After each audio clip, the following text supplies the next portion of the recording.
describe the running game setup, what you were able to do in the passing game in the second half? Yeah, and I think that happens. There are times where that happens, though, too. I mean, if you're able to make some first downs via runs, then maybe you have some opportunities, at least in terms of some of the coverages you're going to see. And the guys who did make those catches, those weren't easy catches for the most part.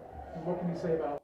Yeah, I mean, I thought, guy, you look at Brandon's very first catch, right there out of the second half. I mean, that is well outside the radius, and great pluck, and then certainly a heck of an effort to get in the end zone by Micah. And the aggression early to go for those 3 4th downs, where does that confidence come from? Just in knowing you guys are built for short yard? It depends. I think a little bit on the game and how things are going. And we've gone forward over the years. I mean, I have no idea nationally if we're in the middle or what in terms of the number of times we've gone forward, or if we maybe have gone forward as much as anybody in football. Late in the half, when you opted not to, what was the difference between those when you did and those? Golly, you'd have to get me one by one. In that particular case, where they spotted the ball, I thought it was probably 2.5, 3 yards. So just that extra couple feet? Yes, sir. Yeah. And then why was Michael Mack in the game in the second half? What was that move about? Well, he was able to practice most of the week, and Zion missed part of the week with practice. And so just everything we're doing game plan-wise, he'd been exposed to it more throughout the week. And I think Zion will be fine. It was just he was battling a bug there for a couple of days. And both those guys will play. And, really all 3 corners, whether it's Trey, Zion, or Michael. And then to be 5-1, I mean, what does this win mean? It's one game. I mean, we're not, it's one game. We're not, regardless of a result or an outcome, we'll learn from it. And there's a lot of learning, and there are a lot of good things, and that's the deal. We want to keep building upon the good things that occurred and correct some things too. I mean, how many penalties we have? If we had one penalty, that's one too many. I mean, we got stuff we can work on. And then Sanford with the last play, but also a few weeks in a row now, he's been a disruptive force. What has that brought, having that kind of speed on the edge? He does. He has good quickness. He just has so much savvy in the way that he plays. And the good part is he can get stronger too. And I think that's one of the benefits of being here is, if we can have long haul guys, it was huge, him taking a turn back.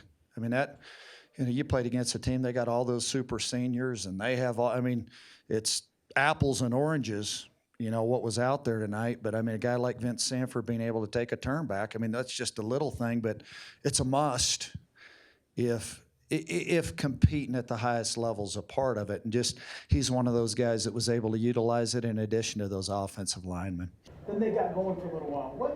What helped spark that for them, and then how did you guys turn it on? So they started giving us different fronts, and they'd shift and change our checks, which just makes communication so much more important out there. And sometimes they got us in the wrong look, but ultimately we just got to make tackles, especially myself.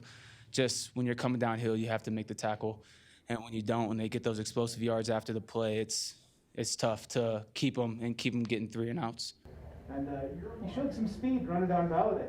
When you saw, I mean, he had a good 10-yard head start on everybody. Do you think you were going to be able to get him?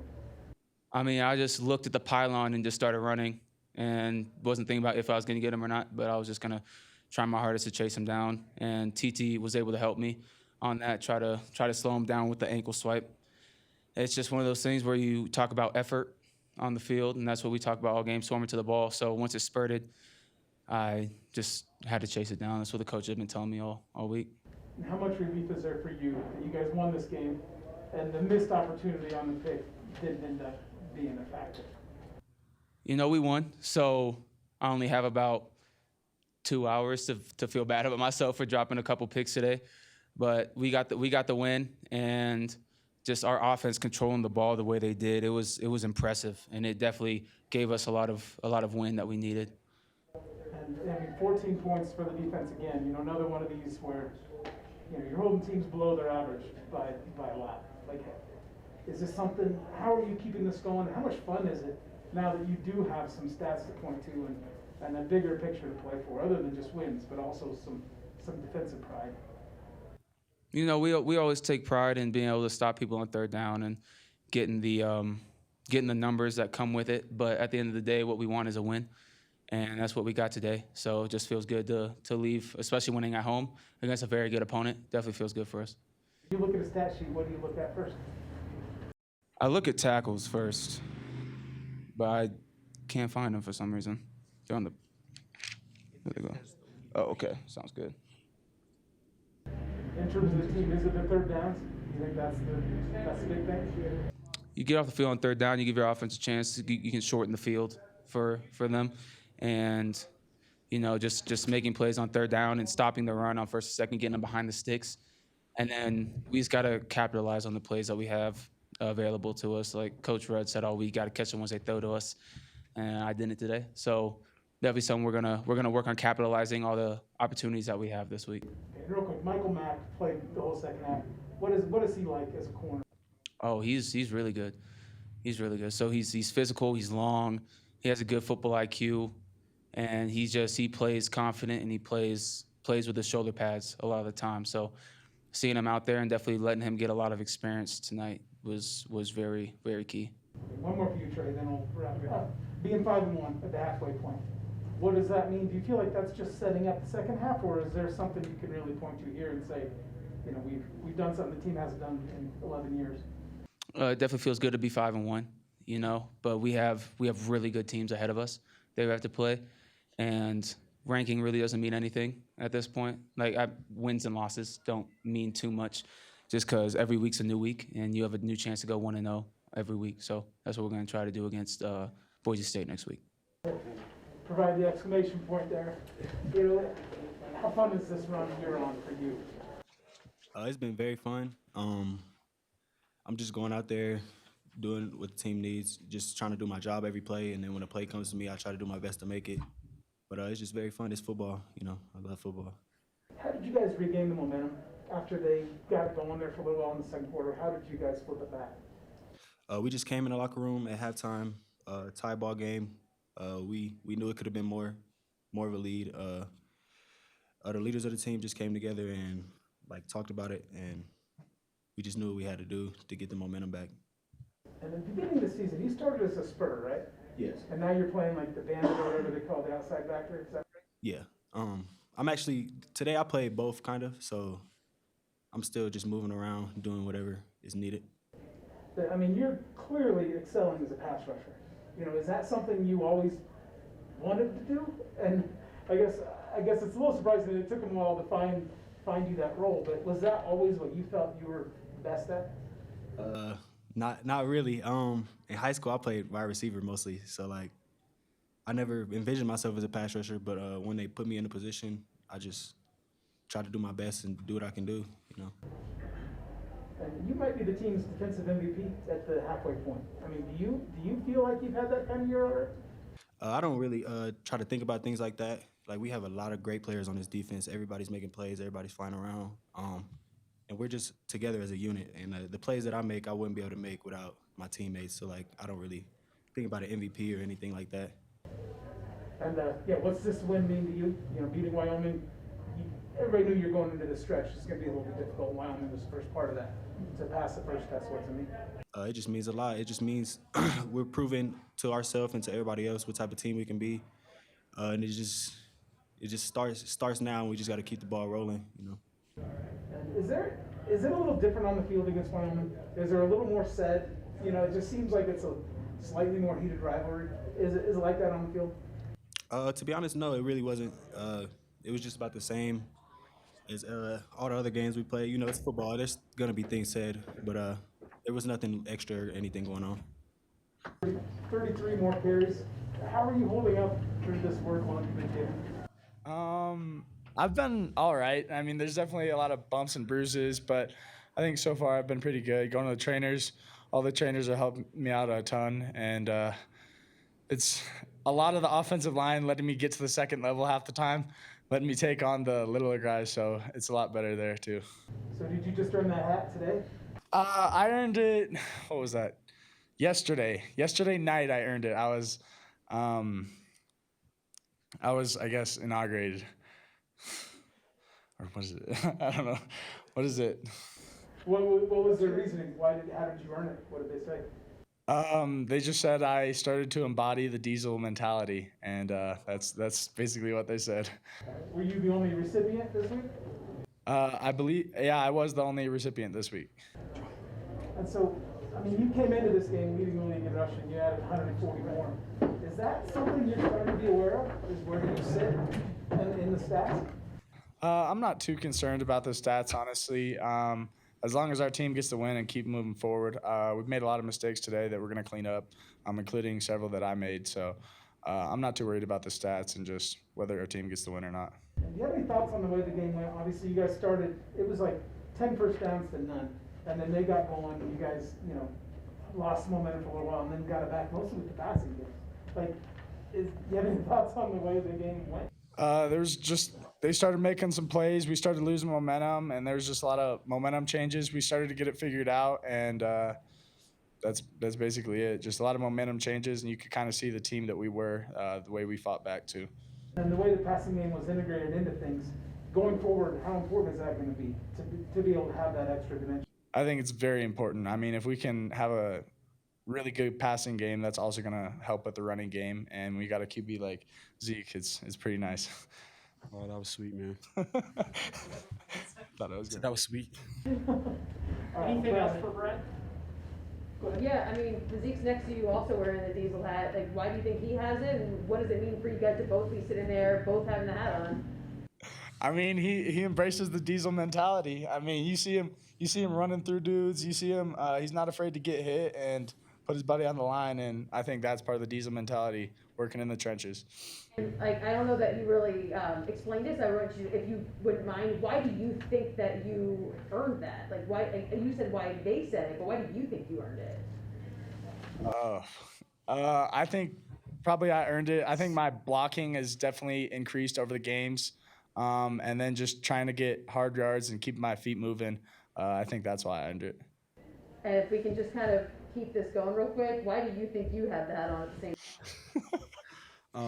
I think, first of all, it's a lot of love between me and the linemen. Got to support those guys. Those guys blocked their butts off for me and Brad, and so I think that's number one. And then number two, I think it's just a certain type of spirit you have when you get the hat, and it's like, I don't care who you are, how big you are, I'm gonna come at you and run through your face. So I think that's kind of like the mentality they saw, and so luckily I got the hat. Brad, real quick, what are your thoughts on next week? I know it's very early. Boise beat BYU today. It's going to be a huge game. Could be on Fox apparently even. Like, any thoughts on going to the blue turf and in that game? This will be my very first time going to the blue turf, but they're obviously a very talented team. We got to fix a lot of the mistakes that we made today, and I think it's going to be a great game. This was the first time we got to see you really kind of be a quarterback in the traditional sense for a while. How fun was that second half when you guys? It was very fun. First of all, it was fun that we were able to drive and score points, and so that's always good, no matter how it's done. But it was good. Coach was saying when he came in at halftime that we're gonna have to open it up. They were stopping the run pretty well in the second quarter, and so he just said to be ready, and the receivers ran good routes, and so I was just able to put the ball where it needed to be. And yeah, I mean, and it wasn't obviously they kind of knew it was coming then after a while, and you had some passing situations, and you were still able to complete them. Is that a credit to your receivers able to get open? Oh, 100%, sir. And it's just a credit to how hard they work in practice. And, we have guys like Brandon Lewis and Micah. And so when they get in those open fields, and we know what they can do. And so when they get opportunity, we just waiting to see what happens. Were there some anxious moments, when they came back and tied it and you guys weren't running the ball as well? I wouldn't say anxious. I would just say more like fueled and just ready to go, ready to show what type of team we are. And I think we did that today. And it's halfway point in the season now. As you kind of look back at your first half, where are the points you need to improve, and where do you think you maybe surprised yourself? I think I improved well in the passing game, but there's still some things I need to make strides on. There was 2 passes today that could have been completions, and think I need to fix that, but also I think that I'm progressing well. Being able to just control the offense, there's a lot of new guys that are starting this year, and so just being able to get a grasp of the team, and I think that's the biggest key, honestly. And, DeAndre Hughes didn't play today, obviously Cormier, Patterson still out. How, I know you talked a little bit about it last week, but how hard is it during the week to kind of figure out who your guys are going to be that week, and then not only formulate a game plan, but formulate it with different? It's not easy, but we get a lot of reps in practice and a lot of reps with a lot of different guys, and so it's not too much of a crazy transition when the starting running back or the starting receiver gets hurt. And you have to have the next guy up. I think that each person has a connection. I think we all get connection in practice, and so when those things happen, we're not too. It's not too effective. It hasn't hurt us that bad. And just being 5-1. You guys haven't been 5-1 since 2010. Is there some pride you have in what you've done? Definitely, sir. But I think a lot of what the defense and then the offense try to preach is just like, just each week try to go 1-0 because, you get caught up in the big record and looking down the line 3 and 4 games away. You may start to lose focus on the game ahead. And so this week is just like, okay, we had a good game, some mistakes we made, but we got to clean it up and then get right on to Boise. Yeah, and speaking of Boise, I realize it's a week away, but I probably won't get to talk to you before then. How big is this game going to be for you on that kind of stage? I try not to make the platform too big. I think Navy was probably the biggest platform, just having won in 10 years. And so going there, I think we just need to play our game. I heard you mention earlier that they beat BYU, and so I think they're very talented. They're a good team, but we just need to play our game, and I think things will work out for us. When you set the goals, obviously, Commander-in-Chiefs, where does the league rank? And then do you see how this could be one of those games that could set the trajectory for a potential division title? It ranks very high. We obviously want to win the Mountain West, and so Boise is one of the top teams in our side of the conference, and you have to beat each team on our conference, each team on our side of the Mountain Division. So I think this game is just as big as the one that it was this week and a few weeks down the line when we play CSU. So